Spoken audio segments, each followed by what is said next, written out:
পূর্বের রায় বহাল আছে, বর্তমানে যে রায় আজ ঘোষণা করা আছে এই রায়ের প্রতি আমি সন্তুষ্ট। এই রায়ের প্রতি সন্তুষ্ট। এখন আমরা চাই যে এই রায়টা যেন দ্রুত সময়ের মধ্যে কার্যকরী করা হয় এবং যে 4 জন আসামি, 3 জন আগে পলাতক ছিল আর একজন 5ই আগস্টের পরে যে পালাইছে, এদেরকে যেন যত দ্রুত সম্ভব এদেরকে যেন গ্রেপ্তার করা হয় এবং দ্রুত আইনের আওতায় এনে এদের প্রতি যেন এদের যে রায়টা আছে এটা যেন কার্যকরী করা হয়।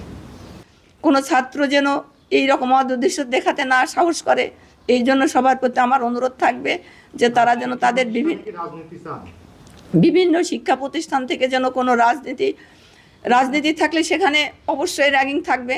আমরা চাই না যে কোনো শিক্ষা প্রতিষ্ঠানে রাজনীতি থাকুক আর আবরানের মতো কোনো মানুষকে জীবন দিতে হোক, কারণ রাজনীতি থাকলে কখনো এক পক্ষ আর একজনকে পিটালেও কেউ কথা বলতে সাহস পাবে না, একজনের উপর অত্যাচার করলে কথা বলতে সাহস পাবে না। কিন্তু যদি বিভিন্ন শিক্ষা প্রতিষ্ঠানে রাজনীতি মুক্ত থাকে তাহলে যখন ওরা ভাই একটা গণ্ডগোল করবে, একটা কথা সৃষ্টি হলে তখন আর একজন যে সেখানে তাদেরকে থামাতে পারবে, তাকে দেখতে পাবে তোমাদের মধ্যে কী সমস্যা হচ্ছে সমাধান করতে পারবে।